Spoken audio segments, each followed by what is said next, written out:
Bueno, buenas tardes. Gracias antes de nada por invitarnos a participar, que es que lo estamos pasando muy bien y estamos aprendiendo mucho.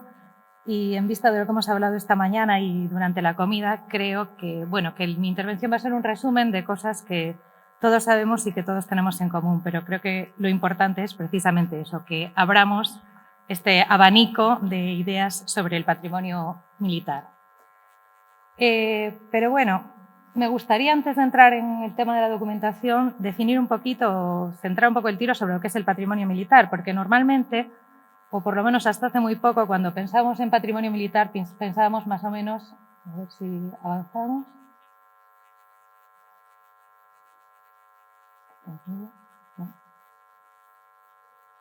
No, nos fuimos.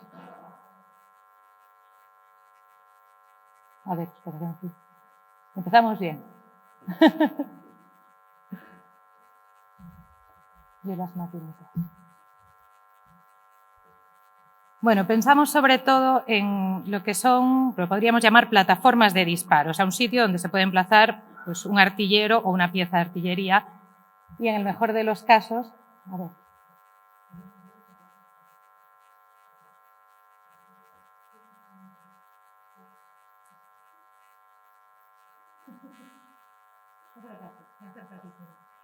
Bueno, pues esto es un poco de broma, pero es un poco la idea que teníamos, ¿no? Todas las leyes de protección de los castillos y tal, pues nos llevaba un poco a la imagen del castillo medieval, de la torre, del homenaje con su foso, sus almenas, y dejábamos fuera un montón de patrimonio que es tan importante como las plataformas de disparo, porque aunque su función principal no sea de artillera, pues son elementos fundamentales.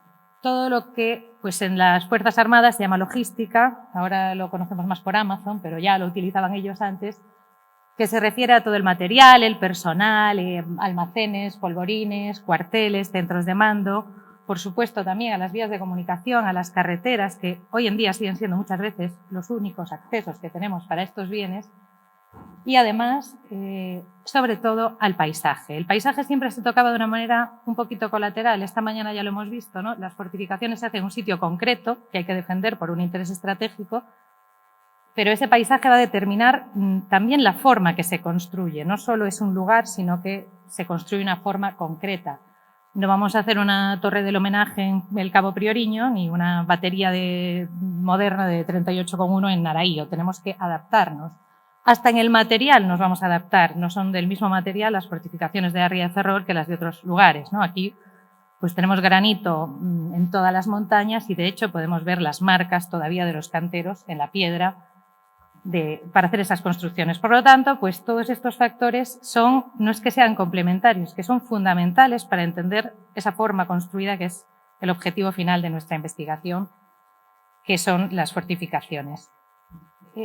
Este es un esquema del ICOFOR, del Comité Científico Internacional de Fortificaciones, que recoge un poco todos estos aspectos, todos estos tipos diversos de construcciones y además nos marca una diferencia importante que por obvia que sea, a veces nos olvidamos también, que son los grandes hitos de la historia del armamento, que son los que condicionan las fortificaciones. Por un lado, pues el paso de las armas mecánicas a las explosivas, la pólvora, el descubrimiento de la pólvora, que va a cambiar totalmente la forma de construir las fortificaciones, y ya, pues más centrado el siglo XX, la aviación militar, que va a hacer que un campo de batalla puede ser cualquier sitio, de alguna manera, ¿no? Y que ya todo el sistema de defensas varíe.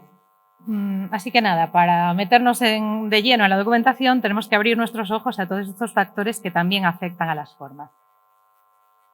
Depende de qué época hablemos, pues tendremos unas fuentes u otras. Evidentemente, cuanto más remoto sea el tiempo, más difícil será que encontremos documentos más allá de la arqueología, que es fundamental y que es una fuente directa, que nos habla directamente de la forma construida, de la construcción, de sus piezas, del lugar donde estaba, pero nos va a dejar ciertos vacíos, insisto, en el sentido técnico, pero vamos a tener más fuentes a las que acudir, en algunos casos afortunados, ¿no? Como por ejemplo las fuentes literarias, que en algunos momentos pudieron parecer pues casi mitológicas o legendarias, ¿no? Pero hoy la arqueología bíblica, y no digamos ya pues el descubrimiento de Troya por Schliemann después de leer a Homero, pues son cosas que nos demuestran que hay otros tipos de recursos que nos acercan a otras civilizaciones y a las fortificaciones. En tanto en cuanto todos los pueblos se tienen que defender, pues vamos a poder llegar de otra manera. En Galicia tenemos el caso extraordinario de los irmandiños, que pues tenemos la ventaja que como fue un conflicto que iba directamente contra las construcciones, ahí sí que nos van a hablar de las construcciones directamente. No solo en Galicia, evidentemente la Edad Media en toda Europa va a suponer muchos cambios que tienen que ver mucho con la defensa también. En España tenemos la Reconquista, ¿no? La tierra de España llena de castillos, no solo de los cristianos, sino también todas las defensas que van planteando los reinos andalusíes para defenderse, pero también es la época de las cruzadas, es la época de los caminos de peregrinación, es la época de la expansión monacal, es la época del feudalismo, de esos castillos como el que veíamos antes, ¿no? De los vasallos, y es la época, no lo olvidemos, del desarrollo urbano, que va a ser pues, cuando muchas ciudades también se fortifican y tengan esas murallas que pues, en algunos casos conservamos y otros no, pero bueno, es un momento muy concreto. De todas formas, el cambio radical, y para lo que respecta a nuestra zona, es el que nos interesa, se produce a partir de la Edad Moderna. Porque también nos afecta de una manera muy importante el cambio de mirada, de estrategia internacional. A ver si lo digo sin enrollarme mucho. Hemos pasado de mirar al sur, de mirar a las cruzadas, de mirar al Mediterráneo, a mirar al Atlántico. Sobre todo, obviamente, por el descubrimiento de América y los nuevos enemigos que ello nos va a traer. Con lo cual, eso implica no solo que hay que describir los nuevos territorios, porque los de la metrópoli no lo saben, hay que contárselos, hay que hacer mapas, pero también que hay que defenderlos, tanto allí como aquí. A partir de aquí ya enseguida se va a desarrollar lo que podríamos decir una ingeniería en el sentido moderno. Ya vamos a tener los ingenieros que van a tener planos, documentos de texto, proyectos muy explicativos de cada obra que construyen, ¿no? En nuestra comarca pues tenemos ejemplos de que esto no era una utopía. Aquí primero vino el pirata Drake, luego vino el obispo de Burdeos, luego lo intentaron en la batalla de Brión, en la batalla de Rande lo consiguieron, o sea, no era una utopía que nos podían atacar. Y pues el norte de la península, la costa atlántica de la península, pues, tenemos ese bocadito de Portugal que nos separa de los otros puertos atlánticos y que nos puso en el mapa de esta manera que, como hemos visto esta mañana, pues probablemente no hemos perdido todavía o no perdimos hasta hace muy poco. Es la época entonces de los atlas también, es cuando se generaliza estas descripciones al conocer de una manera tan salvaje, ¿no? Nuevas tierras que hay que describir, y la mejora también de las formas, de los instrumentos de medición, del uso de la perspectiva, del dibujo, van a hacer que, bueno, pues que las imágenes vayan mejorando mucho, ¿no? A partir del siglo XVI vamos a tener una grandísima cantidad de imágenes. Aquí vemos tres de los más, yo creo que de los más antiguos y de los más destacados. El Pedro Teixeira, que es como una especie de biblia de los atlas de la Edad Moderna, ¿no? Una de las primeras representaciones que tenemos de los puertos de España. Después vemos la de Coronelli, que a mí me gusta mucho porque al lado de las otras parece como muy técnica, ¿no? Como muy de líneas muy limpias, las fortificaciones como muy casi delineadas, ¿no? Sin tanto adorno. Y el otro plano que tenemos es un plano de Bernardo Gómez, que ya firma él mismo como geógrafo, ¿no?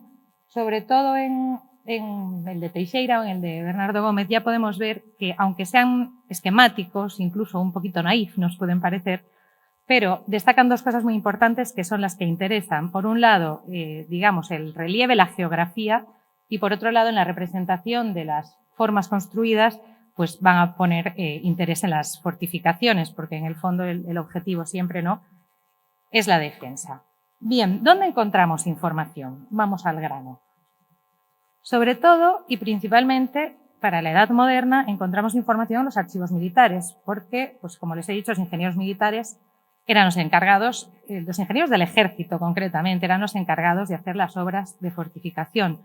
Y muchas más, porque recordemos que los ingenieros civiles aparecen mucho más tarde en el plano, ¿no? En Ferrol, pues los ingenieros y arquitectos militares que trabajaron aquí no solo hicieron el arsenal, no solo hicieron los castillos, hicieron iglesias, hicieron en fin, todo tipo de construcciones, ¿no? Era la gente preparada. Estos archivos, bueno, pues especialmente en el Archivo General Militar de Madrid, que es el del Ejército de Tierra, encontramos pues muchísima información sobre la parte de fortificación en general, de una manera más genérica y con sus proyectos. Y después en los archivos intermedios encontramos la documentación, como el que tenemos en Ferrol, que nos hablamos esta mañana, la documentación más bien a partir de la segunda mitad del siglo XIX en adelante. O sea, si queremos ver pues algo sobre la muralla de Ferrol, pues iremos al Archivo Central de Madrid, pero si queremos saber algo pues de las baterías de Campelo, nos quedaremos aquí en Ferrol. En los archivos de la Marina también hay información, pero es verdad que la información suele referirse más a obras de tipo, a las que hablábamos al principio, de tipo logístico, los cuarteles, arsenales, etcétera, y eso sí, a las defensas del propio arsenal, que no deja de ser un recinto fortificado, aunque no sea en sí mismo un castillo, ¿no? Aunque entendamos que la defensa por mar es una función diferente, una forma diferente de la defensa, pero necesita de sus fortificaciones. Todos los archivos militares tienen infinitos fondos, se puede pasar uno allí la vida, pero bueno, especialmente el Archivo General Militar del Ejército de Tierra y para nuestra comarca, el del Baluarte de Ferrol, son donde podríamos encontrar casi toda la información. También pongo esto porque yo misma me acuso como culpable de que lo primero que miramos son los mapas, porque es lo más bonito, es lo que entra por los ojos y es lo más fácil de ver, pero realmente sobre todo durante el siglo XVIII o a partir del siglo XVIII, no solo se van a hacer ese esfuerzo de fortificación, sino que además se va a estar revisando constantemente el estado de las fortificaciones. Ahí vemos varios documentos del 1700, 1750, 1800. Hay muchísimos más, estos son solo algunos de ellos, en los que los ingenieros pasan revista, digamos, al estado de todas estas defensas para actualizarlas y para mejorarlas. Hay dos grandes momentos constructivos en esta zona, uno en la década más o menos de 1730 y otro en 1770. Son, digamos, dos momentos de más actividad en la construcción. Y bueno, pues tenemos un amplio repertorio aparte de los informes de los proyectos de obras en sí mismos, que hablan del momento de la construcción o de modificaciones concretas, pues tenemos toda esta serie de documentación que va a ir periódicamente contando las necesidades que hay para la defensa y las mejoras. He puesto también el atlas de Tofiño porque en la misma línea de los atlas y también con el mismo interés se van a seguir haciendo numerosos atlas, pero cada vez con una calidad mejor, ¿no? Que las van a seguir haciendo además pues, ingenieros o arquitectos o militares en general. Y después, toda esta literatura que nos parece que nos supera un poco, pero es un tema que también hay que tener en cuenta porque también es la época de los grandes tratadistas, de esos nombres que seguramente los que se dedican a esto han oído muchas veces, de Vauban, de Belidor, de yo qué sé, de Morla, de todos esos tratadistas que estudiaban y en sus obras plasmaban las mejores formas de construir defensas, de fortificaciones, de arsenales, de ingeniería hidráulica y, por supuesto, la de artillería, que no se nos puede olvidar que todo esto que estamos hablando, todas estas construcciones, tienen un fin último, que es ser pues, un adarve de combate, ser un sitio para disparar, para defenderse. Entonces, toda esta información es importante también sobre todo porque nos pone en la pista de dos cosas, que los ingenieros la conocían muy bien para poder aplicarla, nos quita un poco ese complejito de español de que aquí no había ilustración y no sabíamos nada y estábamos, no sé, en la edad de piedra otra vez o algo así. No se sabe muy bien. Cuando uno ve esto en una biblioteca, yo que sé, en la Biblioteca Naval de Ferrol, dices, caramba, yo no sería capaz de acceder a todo esto, ¿no? Pero bueno, vemos que hay un interés muy grande, ¿no? Esto, obviamente, no solo en España, porque estas obras son muchas extranjeras, ¿no? Yo creo que es importante también porque hace poco leí una frase que me hizo gracia, me gustó, que hablaba de que la ilustración en España, la ciencia en la España de ilustración, se militarizó. De alguna manera hay personas que consideraban que el desarrollo de la ciencia durante todo este periodo pues solo se había dedicado al ámbito militar y quizá por eso también es más desconocido. Me gustó la expresión, pero sobre todo porque creo que casi siempre la ciencia donde más avanza es en el ámbito militar, también hoy. Aunque no lo sepamos o no lo veamos tan claro, pues seguramente los sistemas de control, los satélites o cualquier cosa que pensemos o la guerra química la van a desarrollar militares antes que en otro sitio. Pero bueno, es curioso ver este punto de vista, ¿no? Es verdad que estaba muy tecnificado, digamos, el ámbito militar. Otros archivos, pues sobre todo el de Simancas, para la Edad Moderna, bueno, es el archivo histórico de la Edad Moderna en España, digamos, el archivo de la Corona, ahí tenemos también muchísima información. Pero por una razón que no sé exactamente cuál es, se lo digo sinceramente, allí no está tanto la parte de fortificación como la parte de las bases navales. Hay documentos de fortificación, hay muchos documentos de San Felipe, de los castillos, no es que no haya nada, pero digamos que no está exactamente la misma información que en los archivos militares. No así la de las bases navales, que sí está mayoritariamente en Simancas. Si ustedes quieren estudiar un arsenal, pues ahí, o no sé, o a lo mejor las obras de un puerto, que no sea una ciudad militar, pero qué tal, pues sí, en el archivo de Simancas. Además, pues ahí tenemos armamento también, tenemos barcos, tenemos otro tipo de informaciones, ¿no? Interesantísimas. En general, el problema de la documentación histórica es que hay mucha y está muy repartida y puede aparecer en cualquier sitio. Ahí les he puesto unos ejemplos, pues en archivos hemos visto algunos nacionales, por supuesto en los archivos regionales, como este documento de la Real Academia, del Archivo Reino de Galicia, que se llama El Arte de Ingenieros, que es una joya, es un concentrado, una recopilación de documentos de fortificación de Galicia del siglo XVIII, copiados, no de muchísimas épocas y de prácticamente todas las ciudades. Antes hemos visto una diapositiva anterior, el Hermosilla, que yo creo que es el documento más completo que hay, que es un informe del siglo XVIII de todos los puertos de su estado, con planos de cada uno de ellos. Vemos pues informes como este de la Real Academia de San Fernando, de Sánchez Bort, informando de cómo está el arsenal, de las mejoras, de los cambios que propone para acabar las obras. O vemos este plano que hoy en día está en el Ayuntamiento de Ferrol, aunque proviene del Ejército de Tierra, que es un plano militar con muchísimos datos. Es decir, ¿dónde hay información? Pues en todas partes. Hace poco leí que en el archivo, creo que municipal del puerto de Santa María, si no me equivoco, habían aparecido también unos legajos del arsenal de Ferrol. O sea, esto es un poco de suerte y un poco de investigación.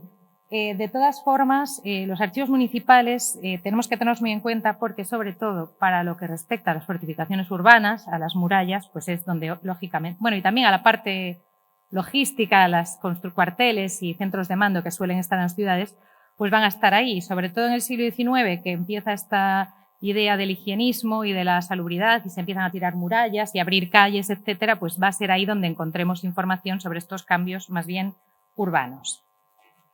Y después tenemos a veces el regalo de una joya, como un pequeño eureka, que son los archivos en el extranjero, como los que vimos esta mañana, que nos cuentan también cosas interesantes y nos ponen sobre todo en el punto de vista de los posibles enemigos, que es al final el tema de la fortificación, es un equilibrio permanente o inestable, pero permanente entre defensa y ataque. Ahí tenemos varios ejemplos. El archivo, por ejemplo, militar de París, encontramos desde planos del siglo XVII, algunos hechos por ellos, otros robados directamente, son planos españoles firmados por ingenieros españoles, pero también informes del siglo XVIII, del siglo XIX y del siglo XX, incluso de 1910 o por ahí. Bueno, pues a lo mejor no nos hemos parado a pensar en 1910 que le importaba a los franceses lo que hubiera en Ferrol, que teníamos que ver con ellos o cómo les afectaba su política, ¿no? Muy interesantes en cualquier caso. También los otros dos casos son, otros dos documentos son más antiguos, los planos, pero bueno, como ven, uno está en Washington y otro está en Londres, o sea, pues también Washington no creo ni que existiera, bueno, desde luego no existía cuando hicieron ese plano que ha llegado hasta allí, o sea que a veces por caminos extraños llega. Y esa pequeña referencia que les pongo es una fuente que me interesa especialmente porque es un artículo que tradujo en este caso un militar sobre un informe que se hace en 1766 sobre el estado de las defensas de Ferrol para atacarlos, lo hace un inglés. Es curioso porque si nos ponemos en perspectiva en ese momento, Ferrol está casi empezando a hacerse, el arsenal está construido a la mitad, la muralla de Ferrol todavía ni se ha empezado, estamos verdes, verdes, verdes, y sin embargo ya hay aquí un espía inglés viendo cómo nos pueden atacar y, por cierto, ya dice, por mar, imposible, hay que ir por tierra o bien por la ría de Ares, bien por las playas del norte, como hicieron después en Brión, ¿no? Pero estamos hablando de casi 40 años antes de la batalla de Brión. Que nos ayuda a ver un poco la imagen internacional que teníamos también y este juego estratégico que se movía, ¿no?, en el mundo en ese momento.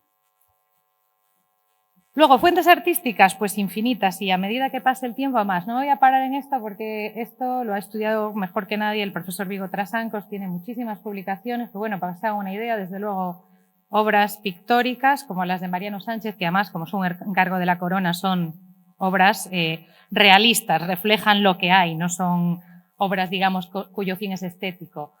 Álbumes, todo tipo de publicaciones, pues ese es un álbum de Bamón de Ortega, que además de las láminas ya tiene un texto pequeño explicativo de cada parte de la ciudad y tal, y láminas por un tubo, láminas en muchísimas publicaciones, porque además pues hay una gran afición por las ciudades portuarias a partir de final del siglo XVIII, siglo XIX, es normal, son centros muy cosmopolitas, donde los cambios se van muy deprisa, las industrias, los barcos de vapor, todos cambios que llaman mucho la atención y se van a reflejar muchísimo en el arte. Otra fuente que nos puede servir es la toponimia, porque al final, si un sitio se llama Castro, Castillo, Torre de algo, pues es probable, sospechoso al menos, que en su día hubiera alguna construcción de este tipo. Sabemos que no siempre es 100% seguro, que a veces pues cuando llaman torre de algo a un pueblo, pues es porque hay un pazo que tiene una torrecita que es decorativa, nada que ver con la defensa y no es un topónimo que se refiera realmente a una fortificación, pero bueno, en general la gente, las alusiones toponímicas pues suelen hacer una referencia al paisaje, la gente llama a los sitios por algo que identifica de su paisaje, ¿no? Y si esto lo combinamos ya pues con las tecnologías que hay ahora, pues con planos de relieves, etcétera, pues muchas veces nos pueden orientar también para encontrar pues, información sobre estas fortificaciones.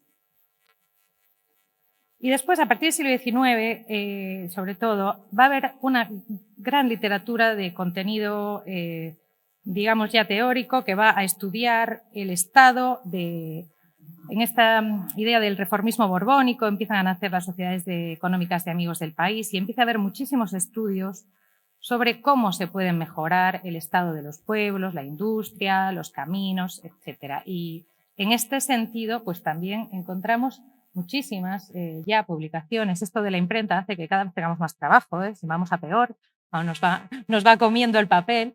Pero bueno, desde aquella del licenciado Molina, que era un poco pues una cosa como una reliquia estupenda, pero casi sola y aislada, pues vemos que ya empiezan a avanzar y tenemos pues desde Lucas Labra, Alonso López y muchos nombres más, aparte de todos esos diccionarios geográficos también, el Madoz, el Miñano, que empiezan a describir los pueblos, las ciudades y bueno, eso, yo creo que no podemos perder de vista que la arquitectura militar define mucho el paisaje, con lo cual es muy raro que un documento que hable de alguna manera del paisaje o de una ciudad no se mencionen las defensas, ¿no? Y en esta línea también progresa la historia local, los estudios de historia local, que van a ser también cada vez más abundantes.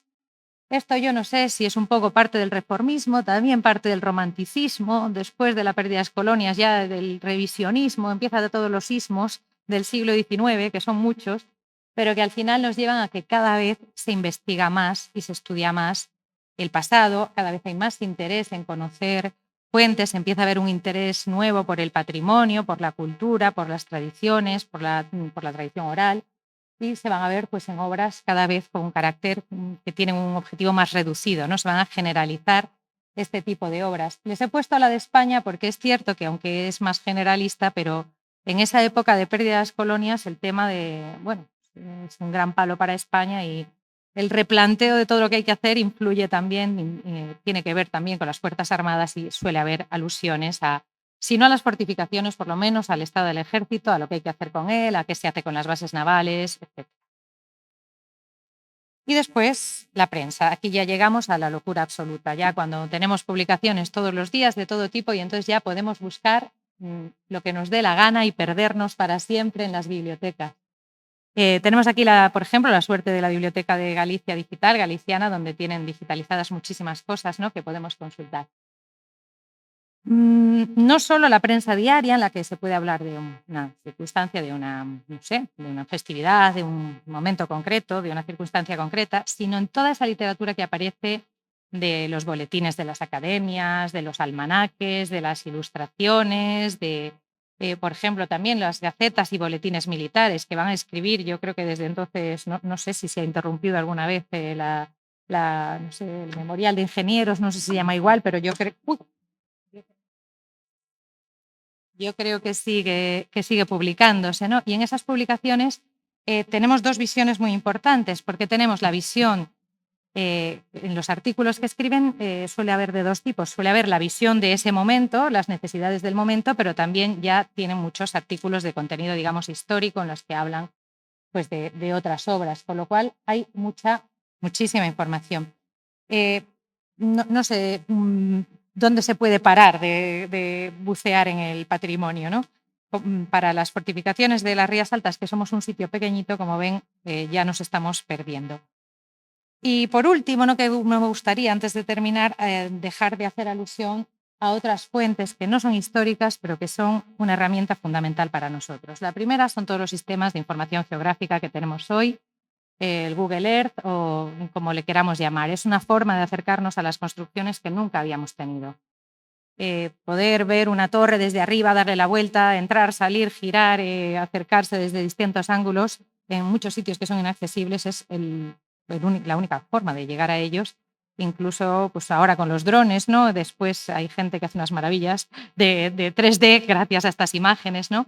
Pero es una forma nueva de contemplar este patrimonio que no podíamos ver. Y también los distintos visores que tienen muchas capas, les he puesto aquí las del vuelo americano porque yo creo que es una muestra muy clara de lo que cambia un espacio y nos puede ayudar también a entenderlo, ¿no? En este caso son las baterías de la Bailadora de Montefaro.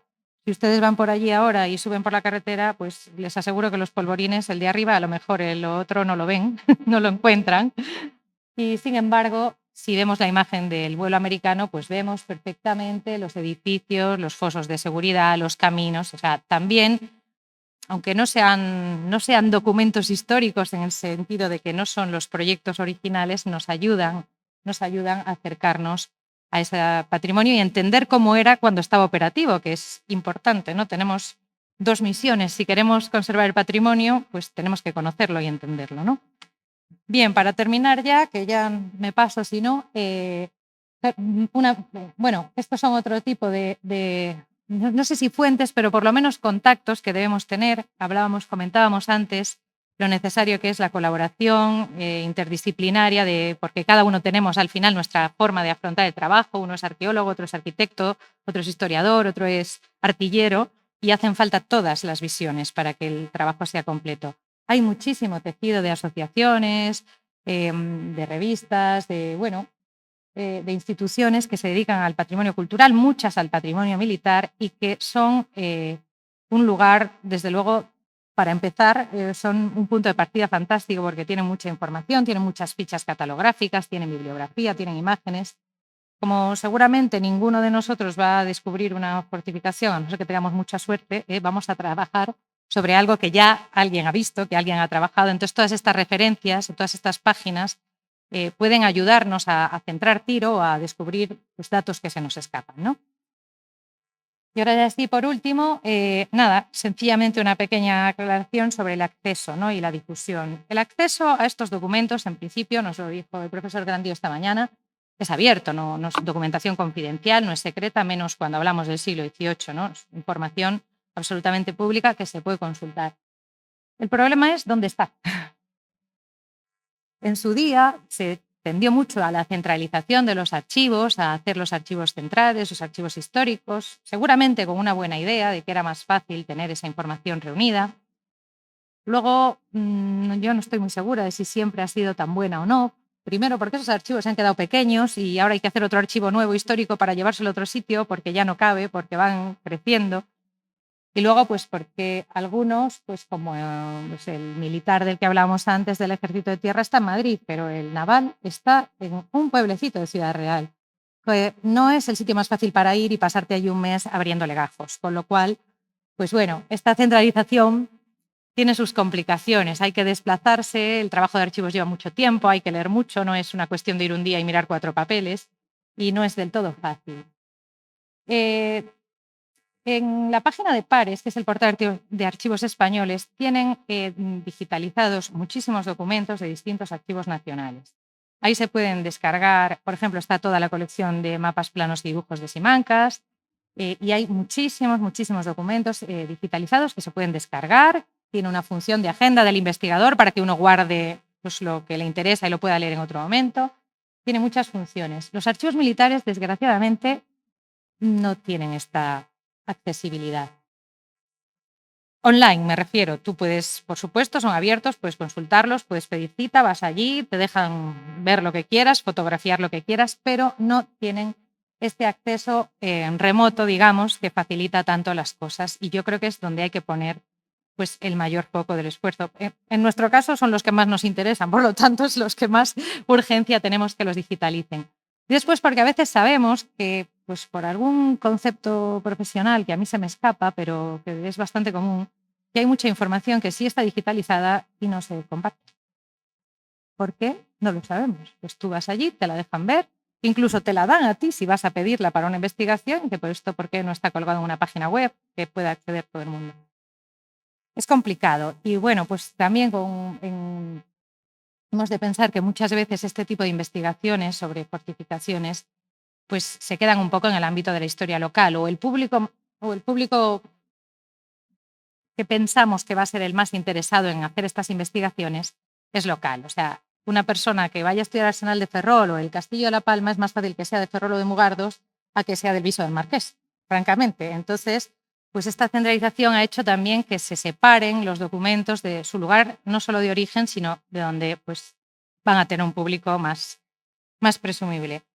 Yo creo que, bueno, pues que hay que incitar y exigir un poquito, pinchar un poco para esa digitalización y para que además lo que se digitalice se comparta, pero también pues nuestra responsabilidad como investigadores desde el ámbito que sea es compartir. Lo acabamos de hablar hace un momento, compartir. Yo creo que no puede haber pasarnos nada mejor que a alguien le interese nuestro trabajo, ¿no? Que tú pues hagas un estudio, una publicación sobre algo y a alguien le interese, alguien quiera saber más, alguien quiera aportar su punto de vista, ¿no? Entonces, pues actividades como esta, divulgación del tipo que sea, pues en las redes sociales, a través de exposiciones y compartiendo eso pues, con los colegas de profesión todo lo que podamos, pues porque así tendremos una visión cada vez más completa. Como ven, hay fuentes infinitas y nadie puede abarcarlas todas, así que cada granito de arena que podamos poner para los demás, pues es una gran ventaja. Nada más. Muchas gracias.